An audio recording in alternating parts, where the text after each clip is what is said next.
Hello दोस्तों, नमस्कार। आप देख रहे हैं अपना favourite YouTube channel Gyanchandra fabrication और मैं हूं ज्ञानचंद। स्वागत करता हूं आप सभी का। तो दोस्तों, एक बार फिर से मैं हाजिर हूं आप लोगों के बीच में संडे स्पेशल कमेंट बॉक्स से लेकर, जहां पर मैं आपके प्रश्नों के जवाब दूंगा। तो चलिए फ्रेंड्स, बिना समय गए वीडियो को शुरू करते हैं। तो दोस्तों, आज का जो पहला कमेंट मुझे भेजा है वो भेजा है अर्जुन ठाकुर जी ने। ये पूछ रहे हैं कि भाई, यदि हमें किसी का 20 बाई 40 का अगर सेट बनाना है तो जैसे कि हम उसकी मजदूरी किस हिसाब से लेंगे। सेट तो आप लोग जानते ही हैं, टीन सेट होता है, जो तस्वीर में मैं आपको दिखा रहा हूँ यही होता है। तो दोस्तों, अगर इसे बनानी है तो उसकी मजदूरी जैसे किस हिसाब से ली जाती है, इसके बारे में वो जानना चाहते हैं। तो देखिए, यदि जब भी आप किसी का सेट बनाएं तो सबसे पहले जिसका सेट आप बना रहे हैं उनके सेट में जैसे कितनी मटेरियल यूज हो रही है, मतलब कि जो पाइप यूज कर रहे हैं या फिर एंगल यूज कर रहे हैं, मतलब कुछ भी यूज कर रहे हैं आप, तो जैसे वो पाइप कितने किलो है और जैसे कि वो कितने रुपए किलो पर मिली है, वो आप जोड़ लीजिए, मतलब पूरा हिसाब। साथ ही साथ जो ऊपर का जो अल्वेस्टर लगाया जाता है, जिसे कुछ लोग पतरा भी बोलते हैं, कुछ लोग करकट भी बोलते हैं, जैसे कि ये आप लोग देखिए यहाँ पर जैसे लगाया गया है, ये ऊपर उसी तरह से, जैसे वो तो कई मॉडल के आजकल आ रहे हैं, जैसे कि पतरे आप तो जानते ही हैं। तो अगर वो आप जैसे लगाते हैं तो आप उसका हिसाब भी रख लीजिए कि ये जो पतरा जो मैं खरीदा हूँ वो कितने रुपए पर खरीदा हूँ पर पीस पर, उसे भी आप जोड़ लीजिए। साथ ही साथ उसमें जो नट बोल्ट होल फास्टनर जो भी कुछ है उसे भी जोड़ लीजिए। साथ ही साथ लाने ले जाने का जो भाड़ा किराया, सब कुछ जोड़ के एक जैसे कि मार्जिन मतलब तैयार करिए कि मेरा जो मटेरियल इन क्लाइंट का बनाने में लग रहा है वो कितना लग रहा है। अब सपोज दैट मान लीजिए कि किसी का सेट बना रहे हैं, अगर 50,000 की पूरी मटेरियल लग रही है, ठीक है, तो वो तो पैसा जैसे कि आपको जोड़ लेना है, वो तो उनसे लेना ही है, मतलब वो तो क्लाइंट से आपको लेना ही लेना है।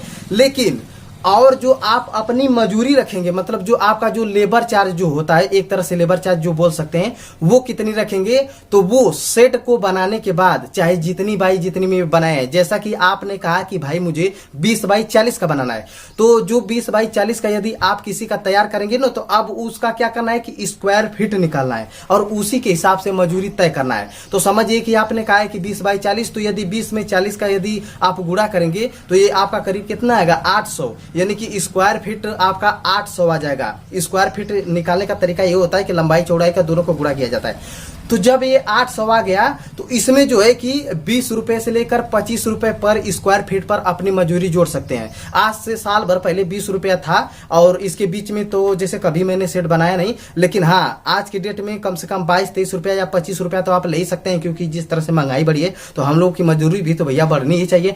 तो हाँ, 25 रुपये ये ले सकते हैं या फिर जैसे 20 रुपये भी ले सकते हैं। तो अगर 20 रुपये पर अगर मान के चले आपकी मजदूरी कितनी होगी, तो आप 800 में 20 का गुणा कर दीजिए, तो 800 गुणे 20 बराबर कितना हो गया, 16,000, यानी कि आपकी मजूरी 16,000 हो गई। और आपने मटेरियल जो लगभग 50,000 का खरीदा था वो भी इसमें जोड़ लीजिए, तो 50,000 प्लस 16,000 कितना हो गया, आपका करीब 66,000 के आसपास हो गया।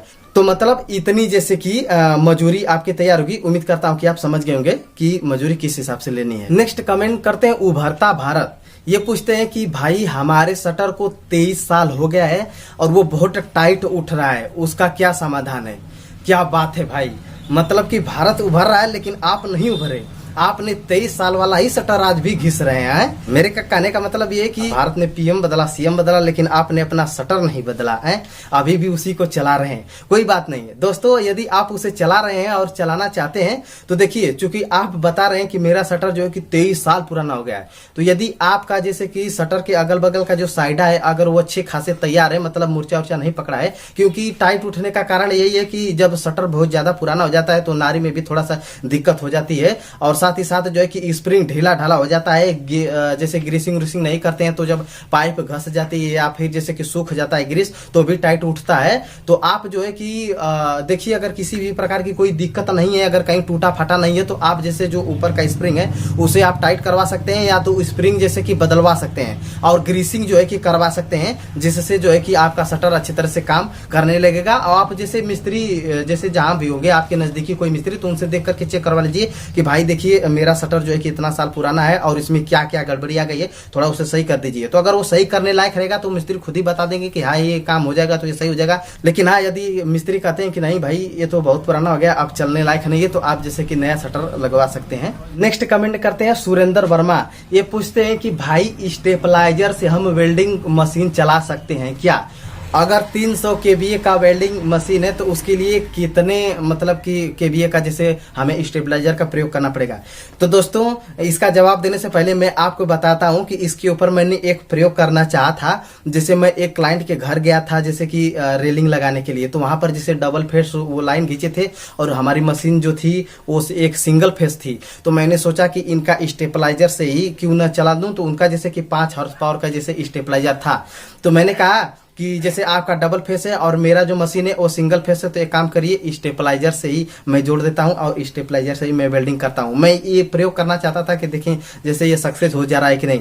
और दोस्तों, मैंने सब कुछ कनेक्शन करवा लिया, लेकिन जैसे ही वेल्डिंग करने गया अभी आधा राड ही नहीं गला था कि उनका स्टेपलाइजर धुआं छोड़ दिया। तो मेरे कहने का मतलब यही है दोस्तों कि वो लोड ले ही नहीं सका। आप तो जानते हैं कि जब वेल्डिंग मशीन होता है तो बहुत ज्यादा पावर की आवश्यकता होती है। तो उनका जो है कि 5 हॉर्स पावर का जो स्टेपलाइजर था वो बर्बाद हो गया। मतलब बाद में उन्होंने कहा कि आपने जैसे कि ये तो खराब कर दिया मेरा स्टेबलाइजर। तो दोस्तों, जब वो स्टेबलाइजर उड़ गया तो मैंने देखा कि नहीं, अब जैसे कि मुझे एक ऐसी मशीन की आवश्यकता है जहां पर अगर किसी का डबल फेस मिले तो मैं सेटिंग करके डबल फेस पर वेल्डिंग कर सकूं, अगर जहां पर सिंगल फेस मिले तो वहां पर सिंगल कर सकूं। तो दोस्तों, इसके लिए मैंने जैसे कि सिंगल और डबल दोनों का कम्युनिकेशन एक मशीन लिया है। जहां पर सिंगल करना होता है सिंगल करता हूं, जहां पर डबल करना होता है वहां पर डबल करता हूं। दोस्तों, स्टेबलाइजर से फिर इसके बाद मैंने कभी प्रयोग नहीं किया, क्योंकि भाई जब एक धुआं छोड़ी दिया तो फिर दूसरे की क्या जरूरत है। लेकिन हाँ, अगर हो सकता है कि अगर वो जैसे कि 5 हॉर्स पावर से कहीं ज्यादा का होता, अगर 7 हॉर्स पावर, 8 हॉर्स पावर या फिर 10 हॉर्स पावर का अगर होता तो हो सकता है कि वो संभाल लेता। क्योंकि प्रयोग मैंने सिर्फ 5 ही हॉर्स पावर पर किया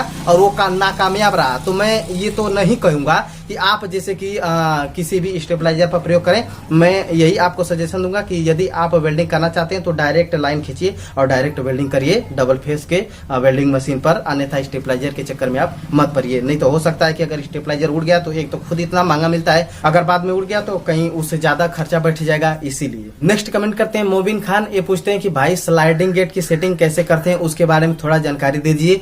तो भाई देखिए, उसका वीडियो मैंने बना दिया है, आई बटन में उसका लिंक मैं दे दूंगा। आप चाहें तो यहीं पर देखिए आ रहा है, क्लिक करके आप उसे देख लीजिए, आपको जैसे प्रश्न का जवाब मिल जाएगा। अगर कोई और जानकारी चाहिए तो आप जैसे हमें बाद में प्रश्न कमेंट बॉक्स में पूछ सकते हैं, मैं उनका भी जवाब आपको दे दूंगा। नेक्स्ट कमेंट करते हैं रमेश कमकर। ये पूछते हैं कि भाई हमें गियर शटर की फुल जानकारी दे दीजिए। तो देखिए, इसके ऊपर भी मैंने एक वीडियो बनाया है, उसका भी लिंक मैं आई बटन में दे दूंगा।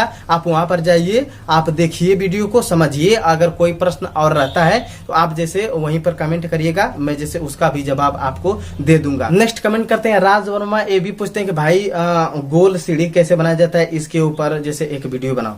तो दोस्तों, वीडियो बनाना नहीं है बल्कि मैंने बना लिया है इसके ऊपर, और हाँ उसका भी मैं जैसे कि लिंक आई बटन में दूंगा। वहां पर दोस्तों जैसे मैंने प्रैक्टिकली करके नहीं दिखाया है, जैसे कि मैंने यहाँ पर सिर्फ ये बताया है कि जैसे अगर आप किसी का जैसे गोल जीना बनाते हैं तो उसका स्टेप किस तरह से तैयार करेंगे, पाइप कौन सी लगाएंगे, मतलब कि जैसे कि ऊपर चढ़ने के लिए उसकी स्टेप की जोड़ाई किस तरह से करेंगे और स्टेप के बीच में दूरी कितनी रहेगी, इन सभी के बारे में मैंने चर्चा उस वीडियो में कर रखा है। यदि आप उसे देखेंगे तो हो सकता है कि आपके सारे प्रश्नों के जवाब मिल जाए। तो उसका लिंक भी आई बटन में यहाँ पर आ रहा है, आप क्लिक करिए और उसे देखिए। और दोस्तों, हमारे किसी एक भाई ने मुझसे प्रश्न पूछा था कि जो शादी विवाह के अवसर पर जो टेबल बनाया जाता है, मतलब फोल्डिंग वाला जो टेबल बनाया जाता है, वो कैसे बनाया जाता है।